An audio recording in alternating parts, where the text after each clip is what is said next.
Make me come in like an intruder. I give you last a lesson of verbal combat with ill pen maneuvers. Subdue ya. When the spoon hit the teacup, you wake up. Welcome to my class. Just listen, don't speak. Visualize what you can't see. Call me the rap Bruce Lee. Wing tongue techniques. Let the flow creep like you deep that hasn't eaten for weeks.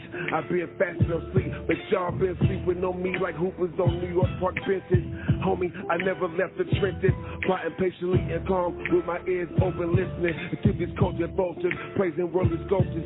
Man, they wearing skinny jeans and Maybelline. Sipping so much lean, they dying to reach their dreams. Run around like, hey, Miss Thing. I'm like, hey, yo, son, pass the crown to the king. You dig? Get your hair right, y'all doing it wrong. Boys, make that beat, now that's a dope song. Get your game tight, homie, not just games. This is grown man rap. Get your sweet 16. Get your hair right, y'all doing it wrong. Boys, make that beat, now that's a dope song. Get your game tight. Welcome, everybody, to My Brother's Keeper, episode 4.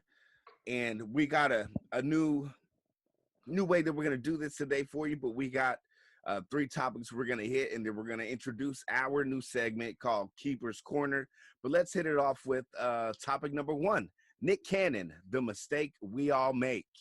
Which one do y'all want to start off with that one? I'll start off. I just want to address it from him, with the mistake of grouping people. You know what I'm saying? I've done it, and that's one of the reasons why I've always, when we were talking about different topics for the show, this is why that one kind of stood out to me because, when you group a certain selected people, you could be right or you could be partially right. But what it begins to end up happening is that people looked at how you grouped. And sometimes, that's one of the things that I've made mistakes in conversation and said, well, why are you grouping people? I said, well, wait, I'm not grouping people. I just need you to actually go back to the context. But yes, majority of the people, or I need to be very specific in what I'm saying.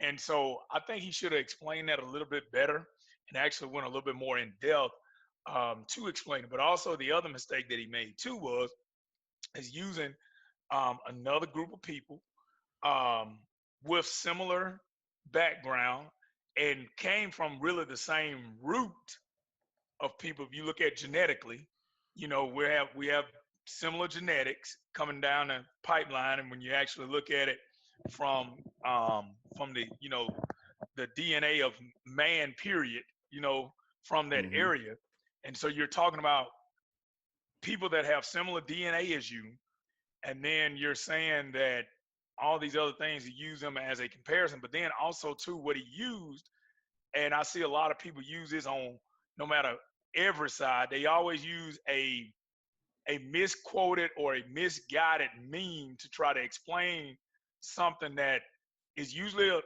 half truth or a lie, and they totally miss. Yep. Totally miss. And it's just like, it's one of them type of things where you don't first of all, you're showing a lie, and then you also are not going into full context. Now, some of the points that he tried to make were true. It was true. Some of the points that he was trying to make, especially with the unity that he's talking about in Black culture that is needed. That aspect was true, but the method of trying to prove that point was wrong. Okay. I completely agree with you. And that was one of my main points too, was the key issue for me was grouping people as a whole, which is something that I think every cultural race battles, that stereotypes that persist within America itself. But another thing that I think that he even admitted to was his lack of knowledge on what he was speaking on. So yes. he was presenting something that he may have been well-intentioned with it, but because he didn't do his homework and research fully, it came out completely divisive and honestly racist. To me, I guess there was I do agree with the part that you said where as far as unity when it comes to black people, how much that's needed. But outside of that, I think the sicker part for me is that people are defending his there are some who are defending his comments. Right. Agreed. And there's just really no justification for anything that he said, and looking at any culture as inferior. Yes. Which you can see sort of a rise in a switch to where you can easily say there's a black supremacy, black superiority going on, but that's for those who hold those views, who speak like that. You can easily say that it's okay. You're going to just do a complete flip of the script, because what he said is the exact things that the systemic racism, slavery, that a lot of the founding fathers, that was their same views as well. That was their same mantra too. Yeah. In order to inflict fear and to inflict authority and superiority over a group of people. That's right. And so to now come and it's the same worldview, just switching the tone of skin, definitely wrong. But a lot of things that I didn't know. I began to look into. I heard someone say some things about Lord Jamar, about You God from Wu-Tang, and things that a lot of doctrine that was spit in 90s rap that I never really knew, because I never really listened to Wu-Tang, and there's other early hip-hop ambassadors that I never really listened to, but there's a lot of what they said was rooted in Nations of God and Earth, the 5% Nation, which is a spinoff of the Nation of Islam. And one of their main tenets is that they believe that black people were the original people on this earth. And Jay-Z rocked there is truth to that when you go back and you look at the ordinate or the first man or woman, which is Lucy, which is Lucy, right, in Ethiopia. And you could agree with that. And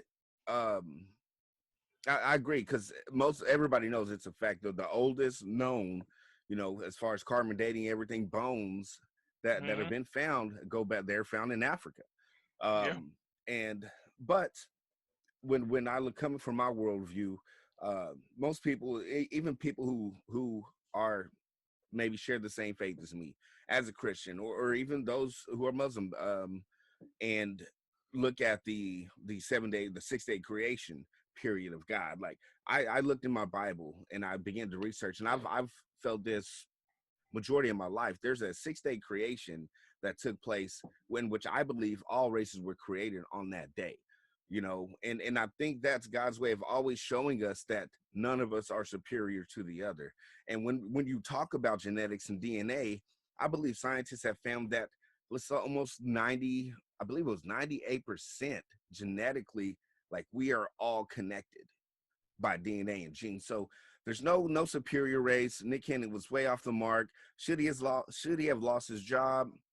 I think I'm not with cancel culture in whichever form that it comes in, but for a person to be able to come back with a pure heart and retract those statements, I think you should be given an opportunity to do that.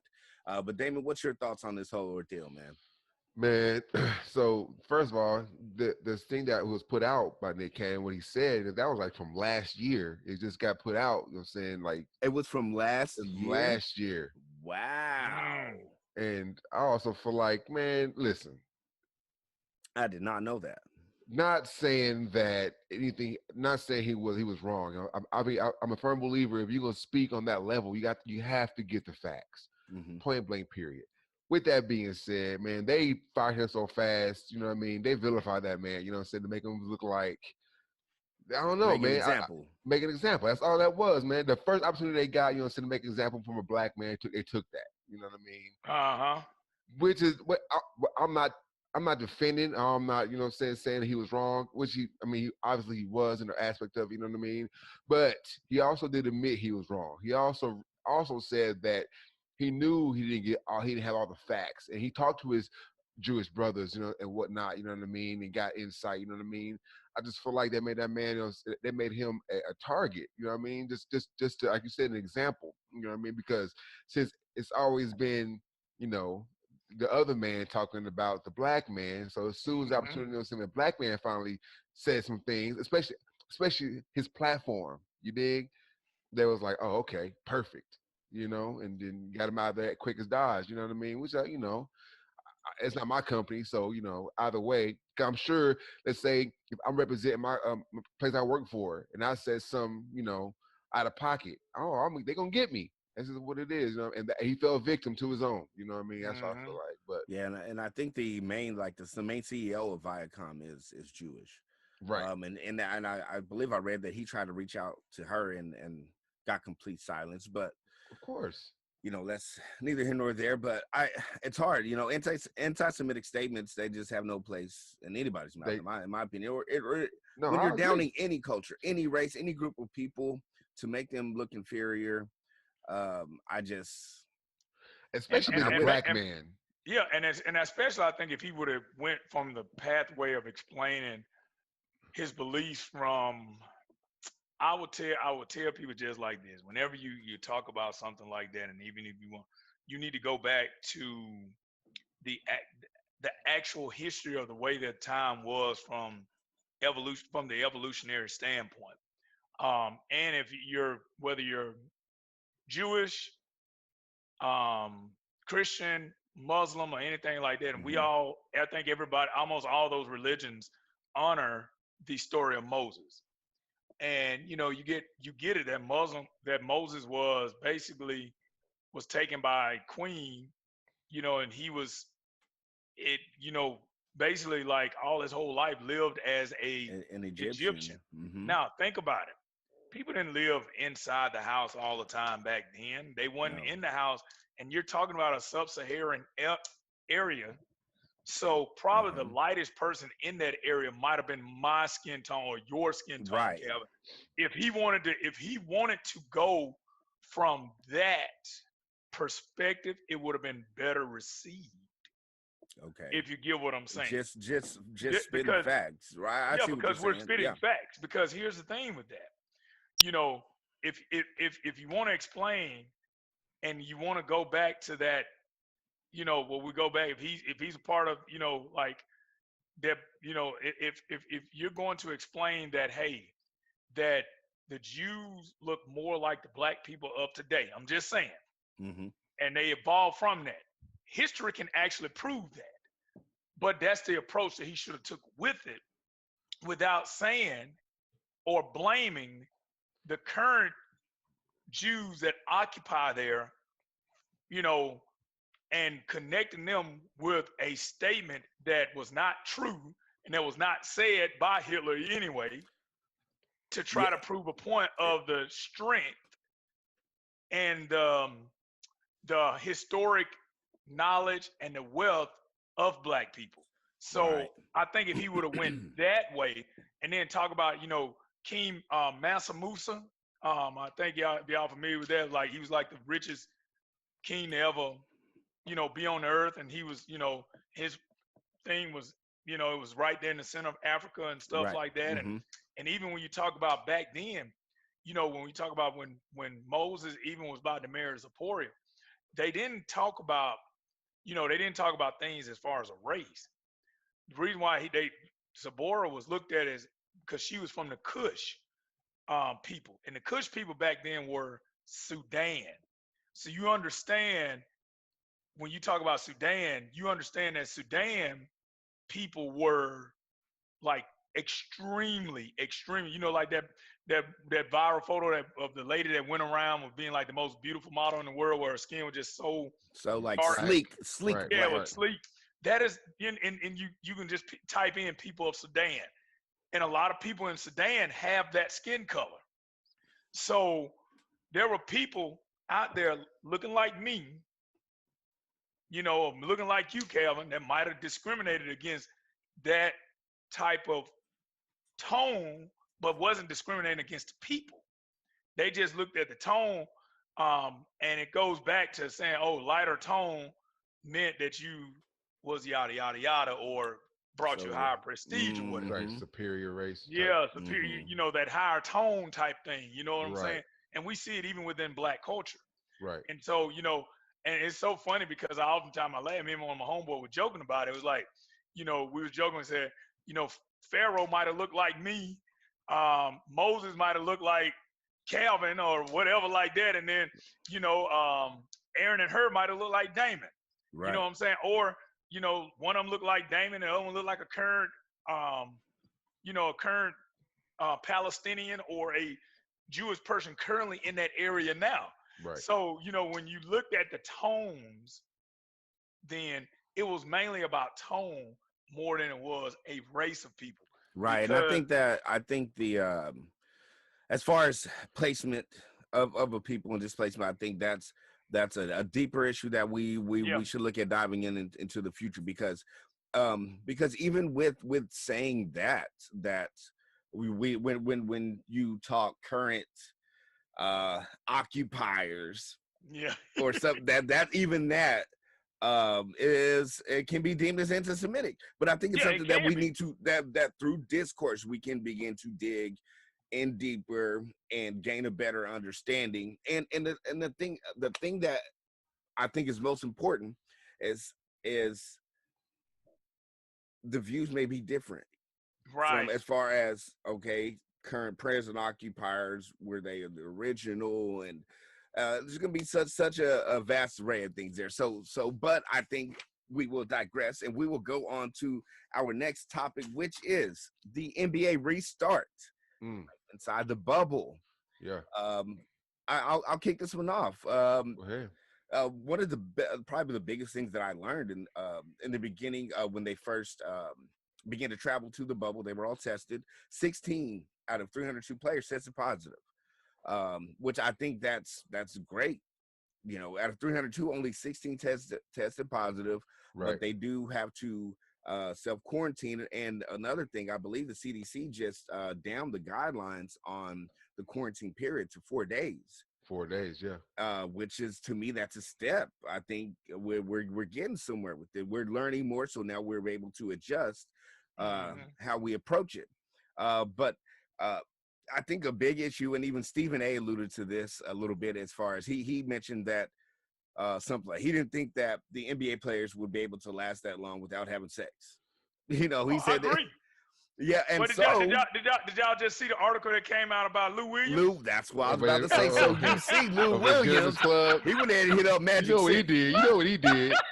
Yeah, he came back. He came back to the bubble and had to tell security, I went to Magic City. But the thing is, he's not the only one. Right. And so the one thing about this is how are they going to manage future occurrences like this happening, and what are the effects of that? And even though they have already set guidelines, are they willing to then begin to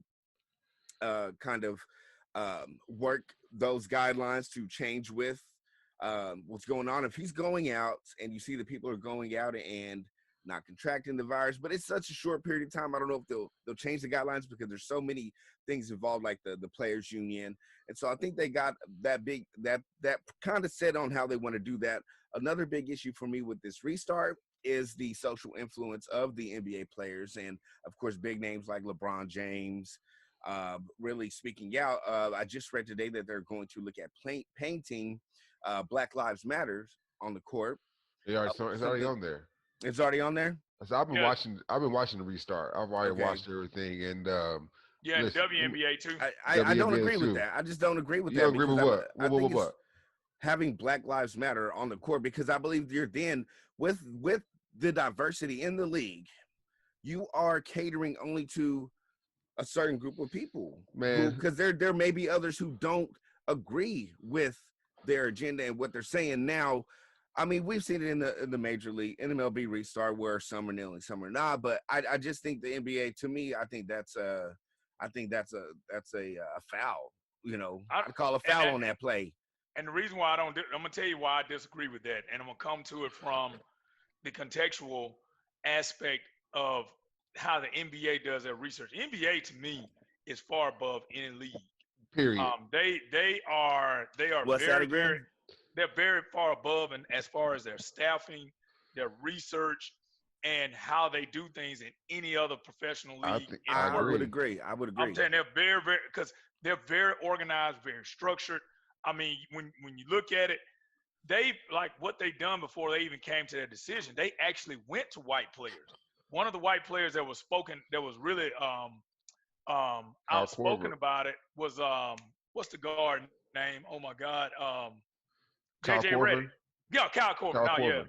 Kyle Korver, really? Yeah, and Kyle talked about a lot, and I think and he's a part of that players union, and he talked on behalf of white players and the understanding of white players.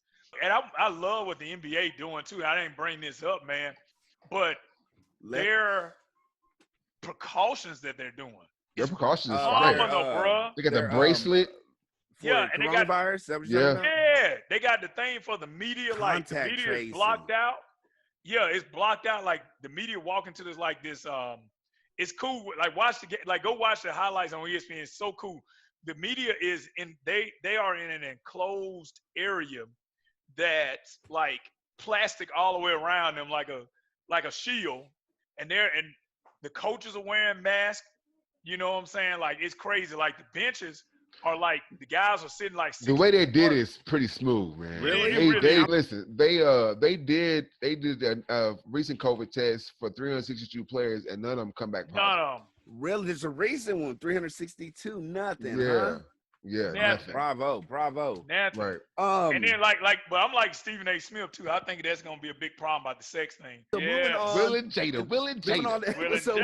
My brother's keeper. Hey man, all I want to say is Jay took advantage of my brother. He's already in a messed up mental state. Go ahead.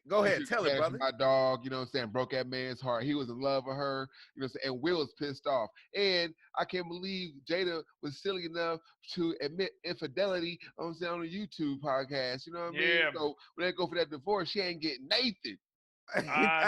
They like partners, bro. You don't know about the divorce. And one thing that I will give them a hand clap to is they express in a public scale, like on the red table, everybody heard it. Life partners, they ain't going nowhere. Real. Hey, you know what? I'm not even gonna lie. You know what I'm saying? They kept I it hope real. me and my partner had that kind of transparency. You know what I'm saying? That, you know what I'm saying? But does somebody but can people take advantage of your heart like that because you know you ain't going nowhere? So does that give you a license to go commit infidelities? But let's be honest, she ain't the only one. We can't act like Will ain't been unfaithful. Man, right? I agree with you, Calvin. He's just not as messy. But I feel like too. I feel like they, because even when the joke, did you hear it? Like they joked about it. Like when Will said, "I'm gonna get you back," and she was like, "Yo, you already got me back." Man, he started laughing. Listen, people chastise them. Man, that's it. First of all, hey, you know what? First of all, yes, August, you are a grown ass man. It is what it is. Unfortunately, you are grown. They both was wrong. She was more wrong because she was superior in that situation. Yeah, and August is a piece of for what he did. I'm gonna stick by that for the rest of my life. He used it as a publicity stunt. Yeah, because he finna come out with a new album. It's already out. Yeah, he got an album. I don't know. Also, one thing that I really think we should look at as the double standard on age difference and taking advantage of the mental state of someone younger. If the I've done it. The roles were reversed, and this was Will taking advantage of a mental state of a younger woman, they'd be all on his tail. Man, we already know. But also too, August was mid-20s. August knew what in the hell he was doing. Man, he was smashing Jada Pinkett Smith. And here's the other thing. Look, I've been in that situation. I'm finna confess here real quick. I've been a mid-20s young man talking to a woman that going through a divorce and stuff like that. I knew what I was doing. That's right. That's right. Bruh. That's right. I knew what I was doing. That's all I'm gonna say. And look, and I would tell her about my problems of me trying to find my identity too. I'm not saying nothing. Man, look, I'm gonna leave a link in the description. Y'all know Ryan Davis is right? Yes. That's my guy. Oh my goodness. I love him. He said he put a clip on. He went back, and I don't remember the exact words, but I know y'all remember the Chronic 2001 Eddie Griffin skit, the Dr. Dre's Chronic 2001, where he goes, "The biggest pimp on planet Earth is his mama. It's her mama." All right, Ryan Davis redid that whole thing using August Alsina. It's hilarious. I gotta go. You knew what you was doing. You was weekend D, But you messed her in. You bucked her anyway, didn't you? You Man. know, but she a good woman because she take care of her real family. You was just a dumb. But how real you know, it's hilarious. I'm gonna leave a link in that in the description. But hook me up. Cold. But yeah, man. Listen. Come on, man. Listen, that's Will Smith. I think he's an icon. He's an icon. And I think, and you know, when I think what made Will look the way that he looked doing the thing is that probably having to deal with that and talk about that after they worked through it. That's gotta be annoying. He said, I don't even know why this was even brought up. You know what I'm saying? We've worked this out 4 years ago. We've talked about it. And I think as a man, for myself, I know for myself, I would get very frustrated if I had to go back and talk about something that I saw 4 years ago. But you know, the thing is, they said it was a long time ago, but do we really? Because those wounds look fresh on his face. Hey, I get that. But if you bring up, like, if I have some stuff in my past, if we talked about it now, I'm gonna be salty. Be a fresh cut. Keep my Band-Aid back. I agree. Right. I agree with that. I'm be over there looking like. Yeah, he just did not look well. But I feel him. I feel him. Even though I'm not even mad at August for putting it out there like that. What was he supposed to do? He's trying to put out an album. Hell, he was not supposed to. He pulled a Kanye. I wouldn't have done no shit like that. You know what I'm saying? Yeah, but, he should have. I ain't near everybody. He ain't been relevant in a long time. He had the perm. He had the perm down. That's he do. I was like you said, he ain't been relevant in forever. He didn't have faith in his own abilities to be able to push that album. But you're right, that perm though. That perm.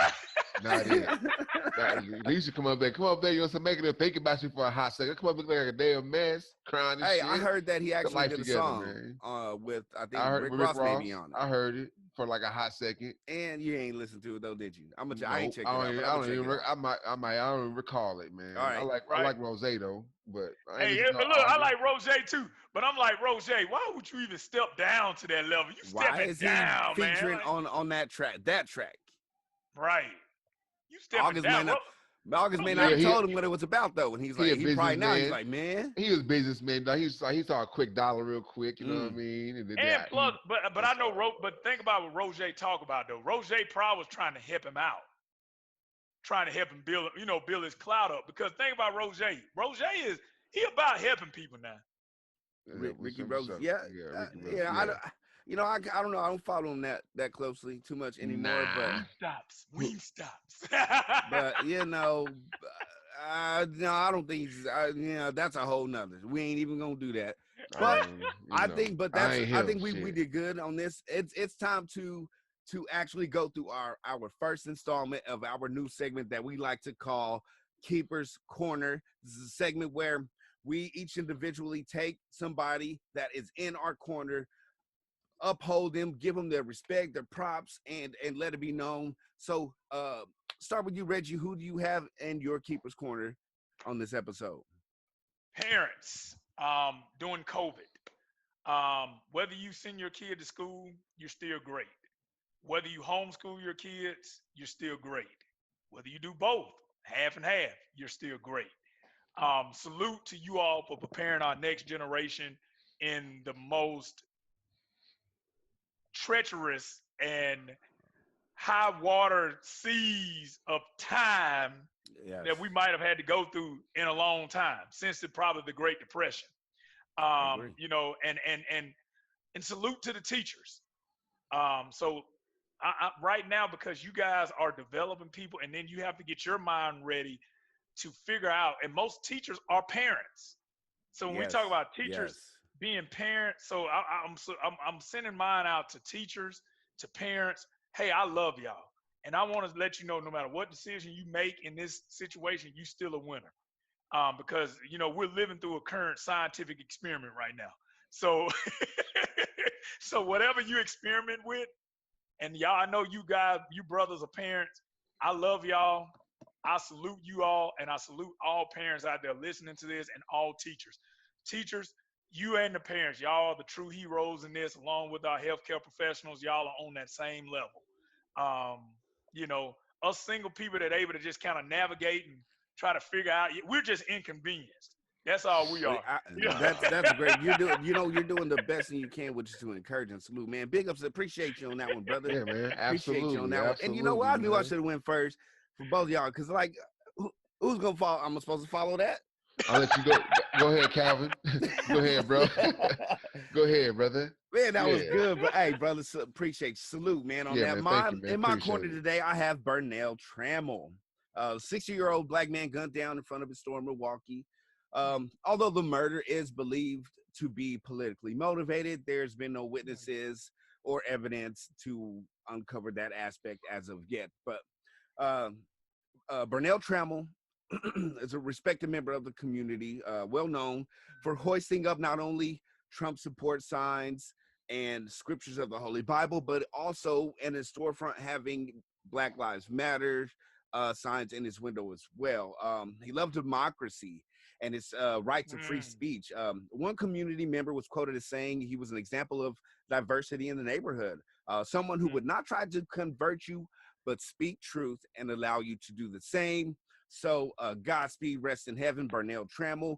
Yes. We pray for justice for anyone who would want to take somebody's life way too soon. So big ups, Bernell Trammell. He's in my corner on this episode of Keeper's Corner. And Damon, on to you, baby. Man, you know, I'm gonna keep it humble, man. I just want to big ups to all the people, man, who's just striving through all this, man, through everything, you know what I mean, and making it their way and just moving, progressing forward. That's one thing, because we are working hard out here. Everybody is. I think it's to be here, to be able to be here, to be out here in this world, to be, I don't know, it's a blessing. And LeBron James, man.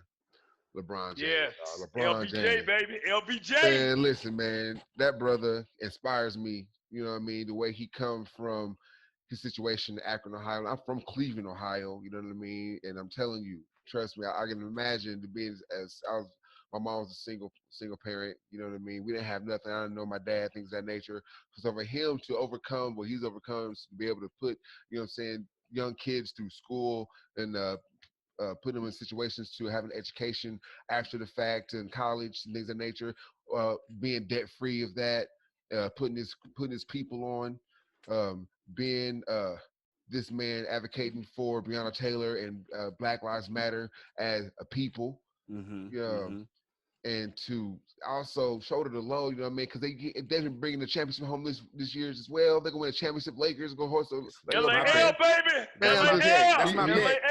He inspires me, dog. Gonna say, and then it just makes me want to do a podcast with my people. You know what I mean? And speak on issues, man, and tackle those issues, and also to show unity on how we do, man. We're a voice, gentlemen. We're a voice out here, dog. You know what I mean? And we have 17 subscribers, you know what I'm saying? I was going to say, shout out, man, it's up to 20 now. Yeah, so shout out to all of our subbies. Me? We appreciate y'all. Man, absolutely, man. You know what I mean? We're going to keep trying to bring y'all good content. And we want y'all, and one of the things I tell people, I said, look at this dialogue here. This is beautiful because here's the cool thing about this dialogue here. There's no love lost in spite of disagreement. No, you're my brother, man. Especially once we get this next episode. Hey. We go at it, but you're right. Ain't no y'all love my lost. dog. No love lost. You're my dog. That's wild, listen, man. That's hey. wild, man. We gems out here. We rare. I mean, listen, man, thank you. So with a platform and Salute, what we brothers. have, man, for sure. For what we do and how we carry ourselves, you know what I mean, and move with the flow of water, dog, and carry this momentum, you know what I mean. We are examples, man. You know what I'm saying? Yes, so that's what we have to be. That's where our changes come from, Vin. You dig? You know what I mean? Yeah, I feel you, brother. And I also gotta give a shout out to my brother, DesSwoir Cleaver. Yeah, he had some issues, wasn't able to get with us on this one, but we'll have him back for the next episode. So don't worry, we keep you in spot. We got you, baby.